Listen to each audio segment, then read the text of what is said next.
Assim. Tá. Então, boa tarde, gente. Eu sou a professora Juliana, dando seguimento ao módulo de nefrologia da clínica médica. Hoje a segunda aula apresentada é lesão renal aguda. Como na primeira aula de doença renal do diabetes, eu convidei o Arthur para ele dar aula para vocês e eu ficar de ouvinte, né? Vale lembrar que lesão renal aguda, para quem é meu aluno, só pode falar ou lesão renal aguda ou injúria renal aguda. Insuficiência renal aguda é um termo antigo já, há pelo menos 10 anos já não se usa nos Estados Unidos, tá bom? A gente ainda fala no Brasil, mas é considerado um termo obsoleto.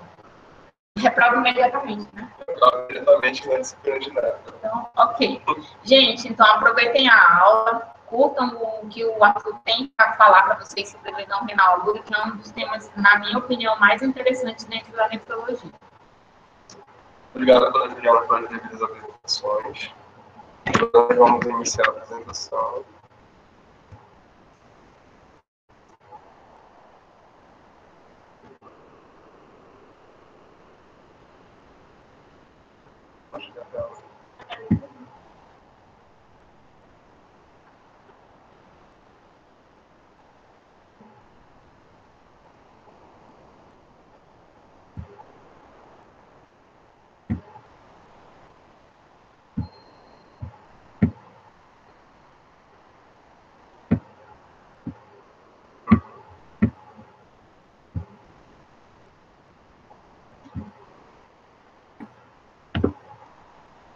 Pronto. Lesão renal aguda, como a doutora Juliana já falou, não fala em insuficiência renal aguda, pelo amor de Deus. Primeiramente, a definição do que é lesão renal aguda, que nada mais é do que uma queda rápida, abrupta e sustentada da taxa de filtração glomerular em um curto intervalo de tempo, que pode ser de horas ou dias. Os critérios diagnósticos de lesão renal aguda são feitos pelo Hypo, ou Hippler, e Ackman. Só que o Hypo é uma coisa assim que não é mais utilizada tanto hoje em dia. É mais utilizado os critérios de Ackman, que é importante que todos vocês saibam desses critérios, que consistem em Ackman 1, 2 ou 3, com base no aumento do valor da creatinina sérica e na relação da diurese. O estágio 1 tem que ter um aumento maior que 0,3 mg por decilitro, o aumento da creatinina do valor basal de 1,5 a 2 vezes. O estágio 2, um aumento de 200 a 300 vezes do valor basal. E o estágio 3, acima de 300 vezes do valor basal. Ou a creatina sérica acima de 4 mg por decilitro, com um aumento agudo de pelo menos 0,5 mg por decilitro. Com relação ao estadiamento pela diurese, o Ackman, quando a diurese está menor que 0,5 ml por quilo por hora por 6 horas. O Ackman 2 é quando está menor que 0,5 ml por quilo por hora por mais de 12 horas. E o Ackman 3 nada mais é do que a anúria por 12 horas ou uma diurese inferior a 0,13 ml por quilo por hora. É interessante ressaltar que mesmo quando o paciente não se enquadra nesses critérios Ackman, valorizar qualquer redução considerável no valor de diurese desse paciente.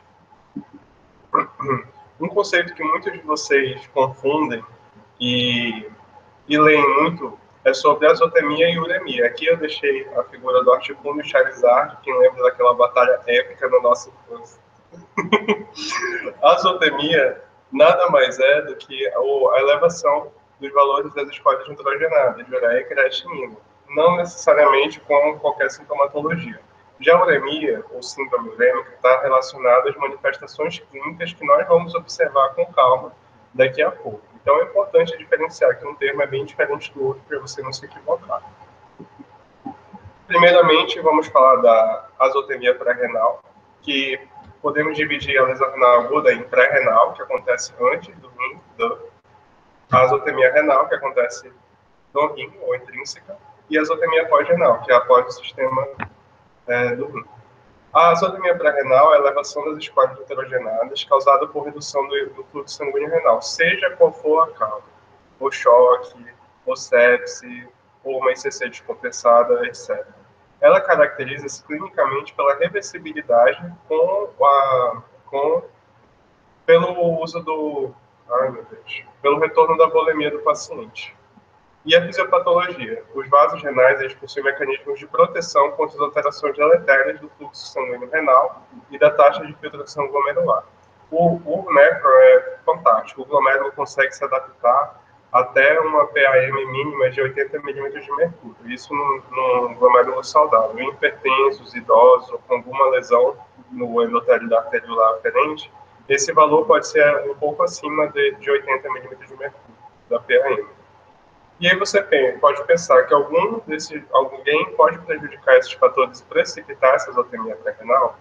O que vocês acham? Pausem aí o vídeo por 10 segundos e pensem. Sim, podem sim.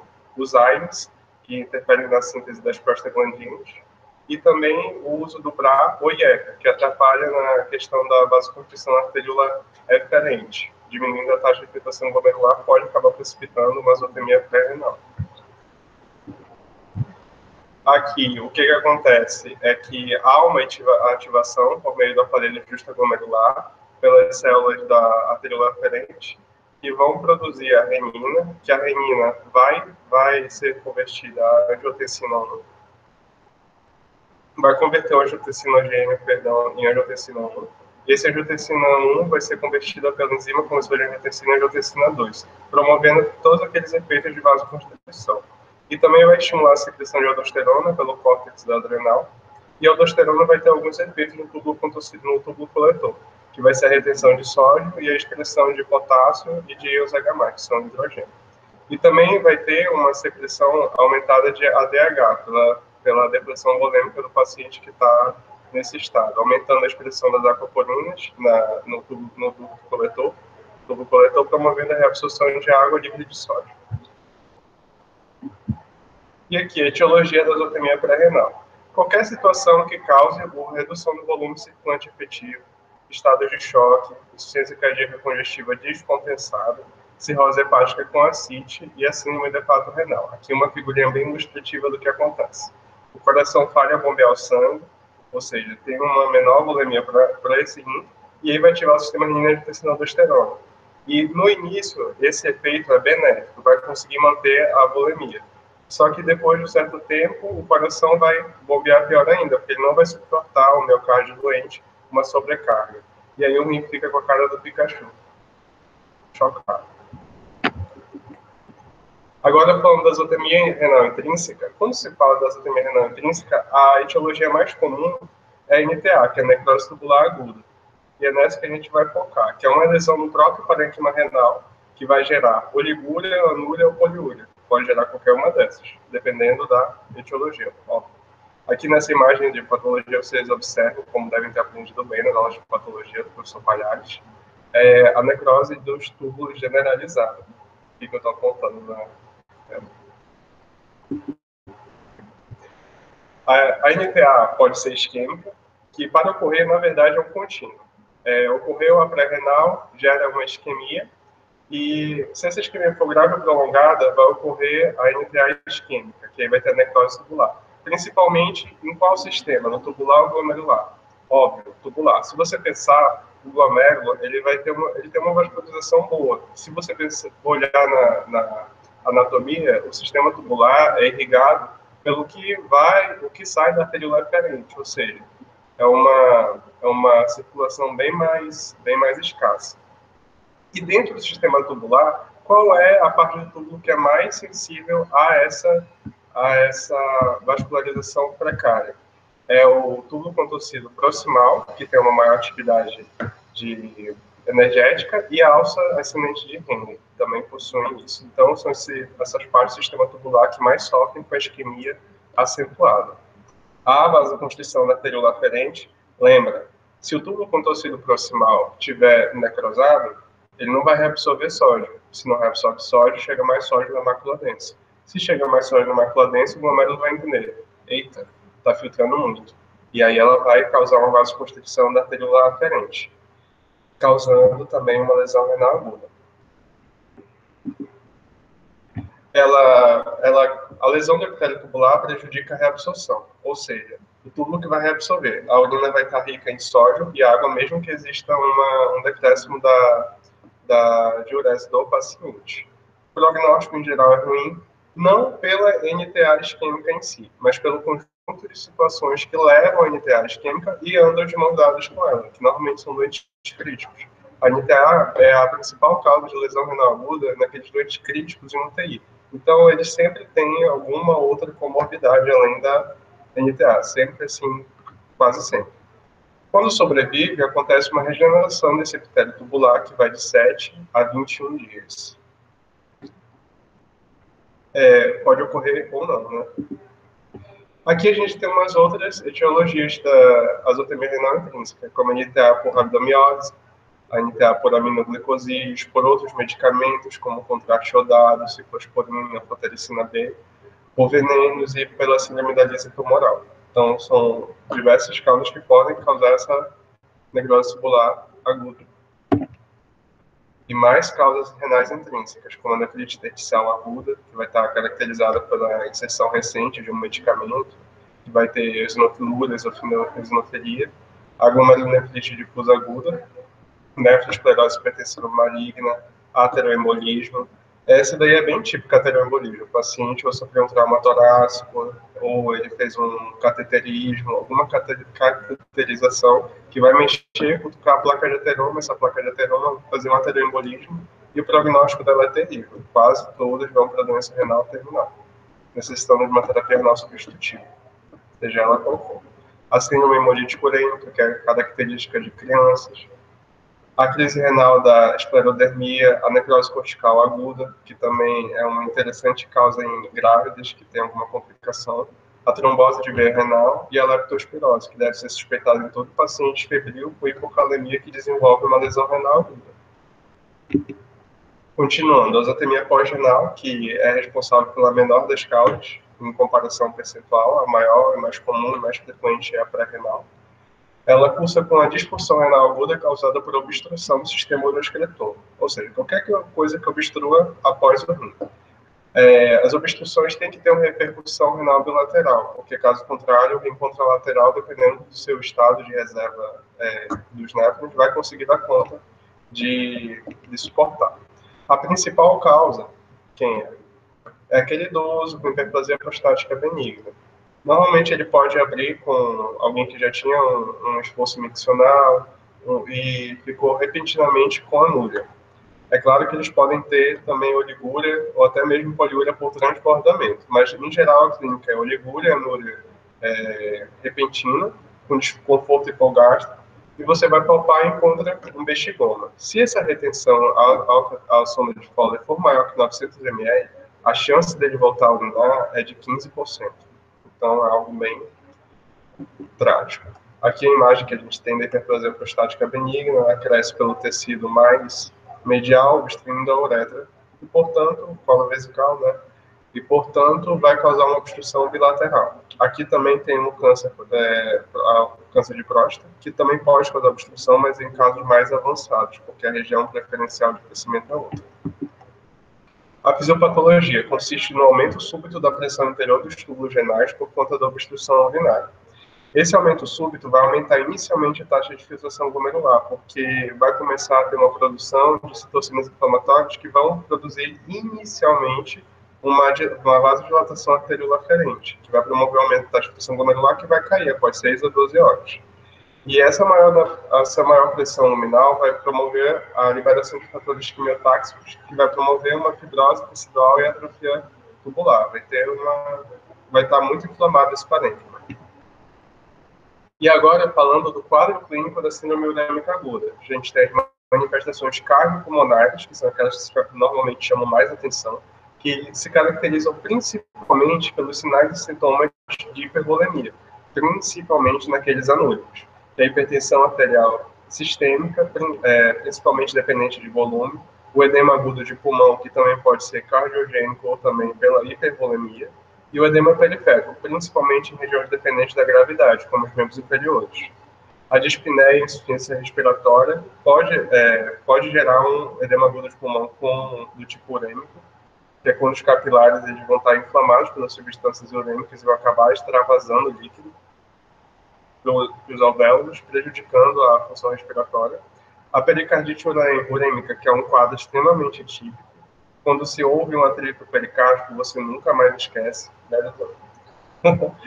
Que caracteriza por uma dor torácica pleurítica associada ao atrito pericárdico e alterações ao eletrocardiograma, que são aqueles supra-ST côncavos em diversas derivações, e pode complicar e virar o temível tamponamento cardíaco. Aqui é a imagem de um eletro, como pode observar, um supra-ST côncavo em diversas derivações, característicos do quadro da pericardite urêmica, e manifestações hematológicas, que são extremamente frequentes. Mas a anemia no paciente com lesão renal aguda é bem diferente da anemia do lesão renal crônica. A dor aguda pode ser por conta de choque, acidente, hemorragia digestiva alta ou baixa, e a do crônico a gente vai ver na próxima aula. Pode gerar também infecção pela deficiência dos leucócitos, a perda de sangue e a hemólise também pode gerar essa anemia.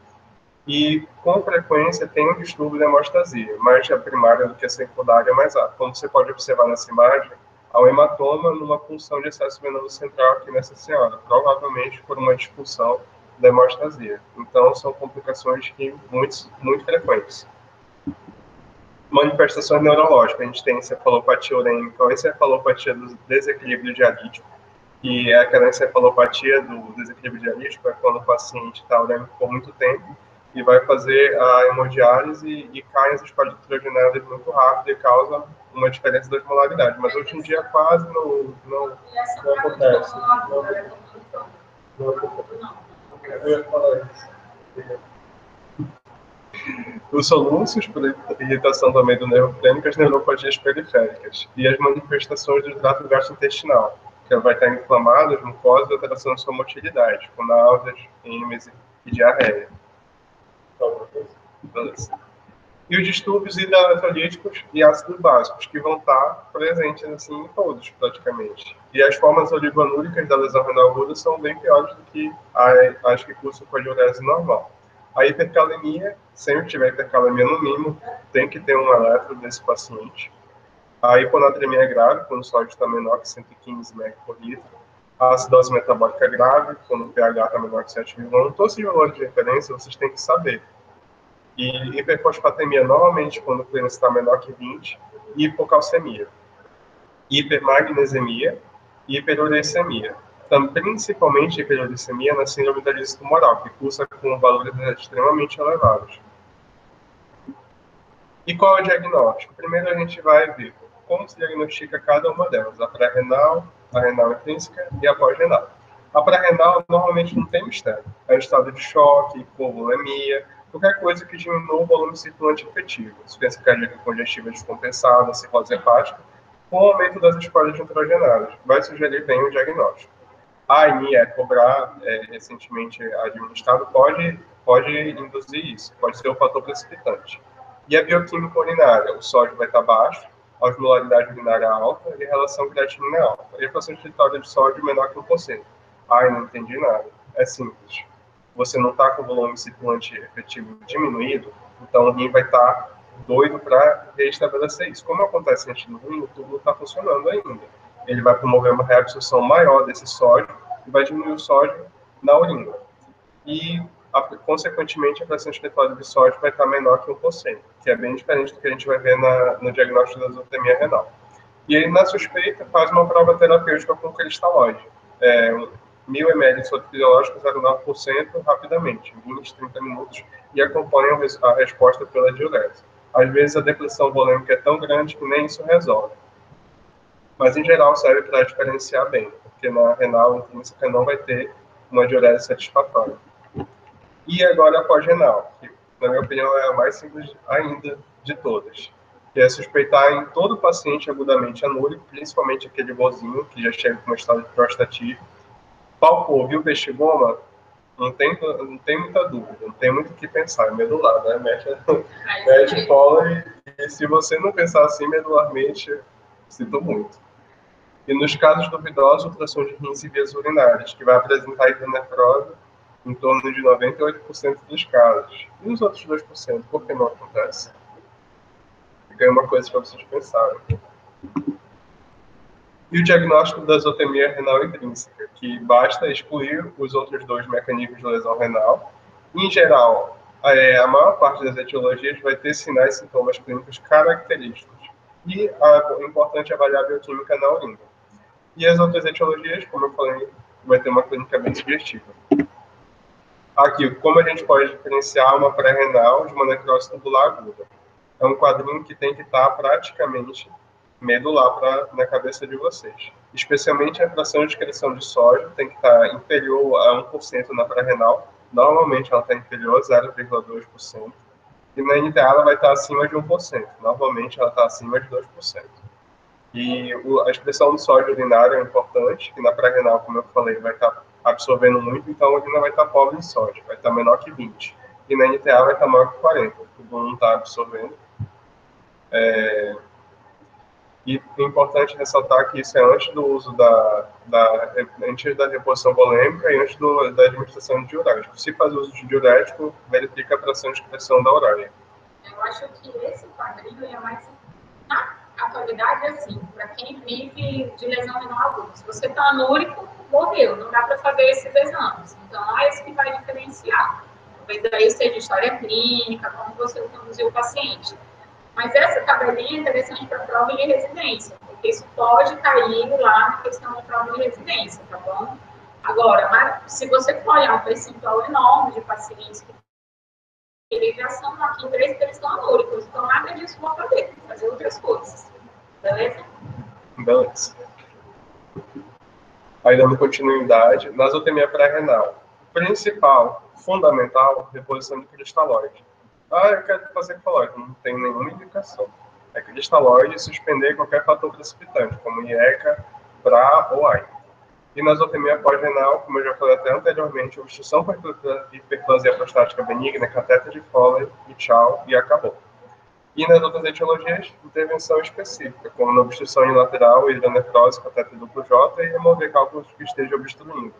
Se estiver obstruindo, ou vai estar bilateralmente ou unilateral e rim.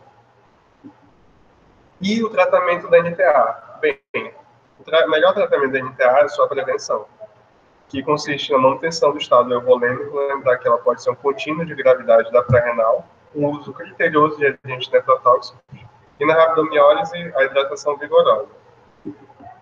O tratamento, não existe tratamento específico, otimização da volemia do estado hemodinâmico do paciente, e o diurético na ilha ligúrica para tratar a hipervolemia, mas se o paciente não fizer a resposta, não tem nenhuma indicação de ficar continuando a utilizar a furosemida. Tem que ter o suporte nutricional adequado, lembrar que eles vão estar em catabolismo, de preferência o suporte nutricional com aminoácidos de alto valor biológico, que vão ser incorporados sem o desvio da formação das escolas nitrogenadas. O controle hidroeletrolítico é ácido básico pela hipercalemia, hiponatremia e hiperfosfatemia, controles específicos de cada uma dessas coisas que vocês têm que dominar, que esse paciente vai para a emergência de vocês.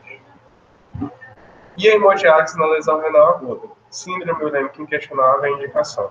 Encefalopatia, que está escrito errado, mas encefalopatia. Hemorragia e pericardite. Hipervolemia grave e refratária, principalmente naqueles anúnculos. Raiz edema pulmonar, como eu já falei. Hipercalemia grave, refratária ou recorrente, que ela pode ocorrer, assim como acidose metabólica grave, refratária ou recorrente. E a azotemia grave é um critério, assim, de hemodiálise na ilha. A gente, na verdade, depois das novas definições de lesão renal aguda, talvez usar o termo bulimia, que é o S, não seja mais um grande indicador de hemodiálise. Então, alguns livros vão dizer para vocês que normalmente no creatinina acima de 6,5, todo paciente deve iniciar a terapia substitutiva renal, porque ele já tem uma taxa de filtração glomerular muito baixa. Mas saindo um pouco de lesão renal, falando de limícia renal crônica na nefrogeriatria, por exemplo, a gente aceita níveis de ureia e creatinina bem fora da meta se o paciente está bem, tá? Na lesão renal aguda, a gente às vezes coloca o paciente em diálise com função de creatinina normal e ureia normal, mas porque ele está anúrico há mais de 24 horas. Então, acho que você precisa usar o aqui para ter uma ideia e não se basear em valores de função renal para exatamente indicar terapia substitutiva renal nesse grupo. Bom, aqui a imagem da máquina de hemodiálise, para quem nunca viu.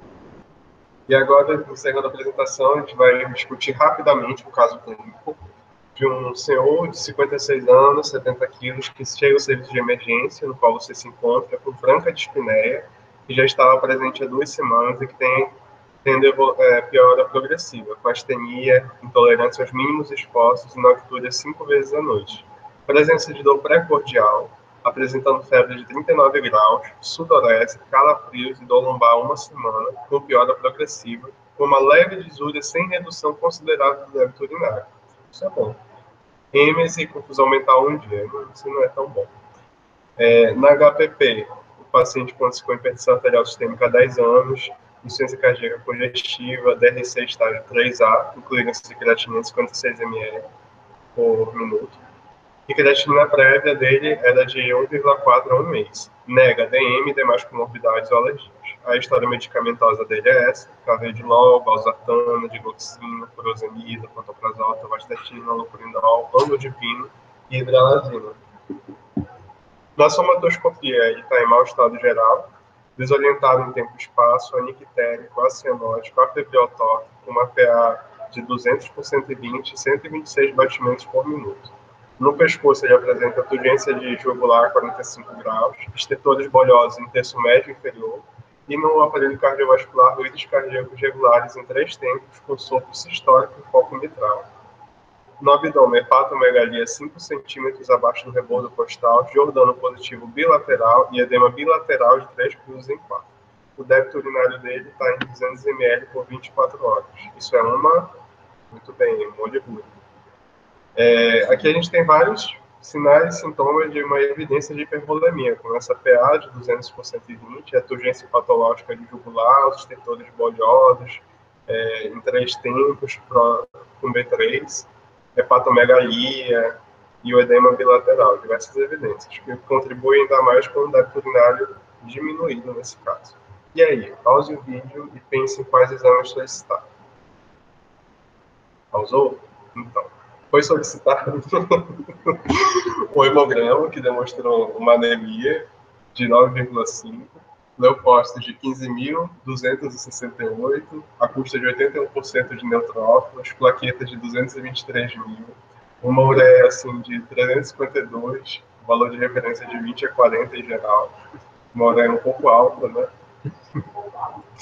Uma creatina de 4,6, discreta elevação de transaminases sem disfunção hepática, um sódio baixo, um potássio elevado, potássio 3,5, 5,5, com uma acidose metabólica. A gente tem um pH de 7,2, com bicarbonato de 16, PCO2 de 25. Ele apresentou discresia sanguínea durante a punção.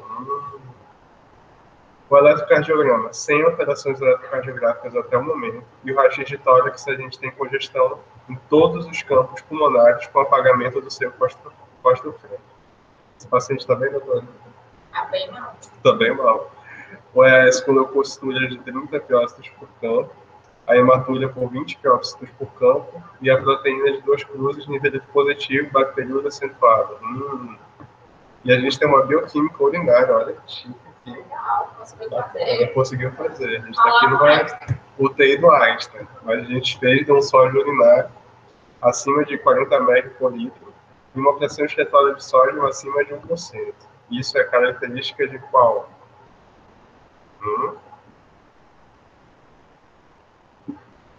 E aí, quais hipóteses diagnosticar? Pause o vídeo e pense em todo esse caso todo.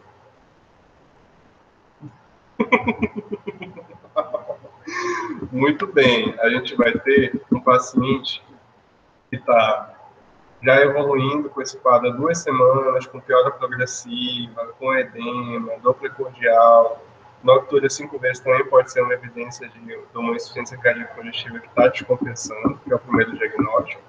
O segundo, a gente tem um edema agudo de pulmão cardiogênico, que também pode ser bulímico, nesse caso, pode ser o 2. A gente tem uma lesão renal aguda AKIN3. Notem que a creatinina de entrada dele foi de 1,4, a creatina prévia, e agora a creatina está de 4,6. A gente tem uma ITU, uma pielonefrite de órgão positivo bilateral. A gente tem hipercalemia, o potássio está de 6,1. óbvio que você é um ótimo médico, solicitou um eletro e viu que não tinha nenhuma normalidade, então não há necessidade, nesse caso, de fazer inicialmente um hiponato de cálcio. Tem uma hiponatremia severa e uma acidose metabólica, que provavelmente foi um gap aumentado. Vou só dar um pau, eu acho que não foi meu aluno, tá? Para quem é meu aluno, eu não acredito no Giordano, porque o meu professor de nefrologia não acreditava no Giordano. O Giordano vai estar positivo em qualquer causa que aumente o parênquima renal, que distende a cápsula renal. Então, para mim, ele está presente na infecção urinária, na pielonefrite, na trombose de renal, na trombose de artéria renal. Então, meus alunos não são obrigados a fazer Giordano, que é algo que eu não cobro como exame semiológico. E aí, qual deve ser a conduta para esse paciente? Primeiro, que o paciente está internado, você não vai deixar ele sem comer nada. Então, tem que ter uma dieta para esse grau de disfunção renal, para a hipertensão arterial dele. Tem que ter uma restrição hídrica moderada, lembrando que ele está oligúrico. Tem que fazer a profilaxia para o embolismo pulmonar. Tem que compensar a função cardíaca com controle pressórico, ajuste de carvedilol e furosemida para tentar ver se ele responde a essa diminuição da volemia. O ajuste do carvedilol, porque numa ICC aguda, tem que diminuir ou suspender. A valsartana e a adenice, o paciente colaborativo, se ele estiver acordado, prestando atenção no que você está falando. E se ainda assim não compensar o coração, e se evoluir para uma pericardite urêmica, o que você faz? A TB é ajustada para a função renal e a medida de controle para hipercalemia, hiponatremia e acidose metabólica. E nesse caso, a indicação dialítica, o que você acha com base nessa aula de lesão renal? Obrigado, pessoal.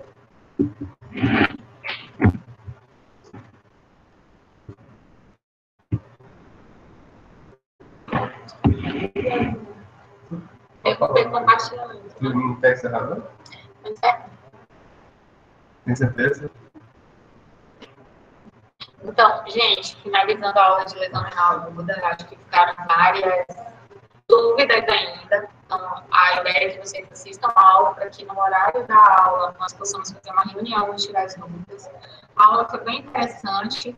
Lembra de darem umas pesquisadas sobre os marcadores de lesão renal aguda que a gente tem na atualidade. Talvez a gente tenha novos biomarcadores que não conseguimos colocar na vida prática e por isso a gente continua usando ureia e creatinina. Talvez, a despeito da gente falar sempre que ureia e creatinina não são bons marcadores de lesão renal, principalmente creatinina, que acende rápido, acende devagar, tem uma sequela de poréns no grupo dos idosos, hepatopatas e etc. Ainda é o que a gente tem à disposição para usar. Então, na vida prática, a despeito de saber que existem outros, a gente tem que saber usar ureia e creatinina. Beleza? Fechou? Fechou. Obrigado pelo convite, doutora. Valeu, gente. Agora, deem um like e se inscreva no canal. Se inscreva no canal. Como é o nome do canal? Gente. Mas esse canal aqui, tá? Ative o sininho embaixo.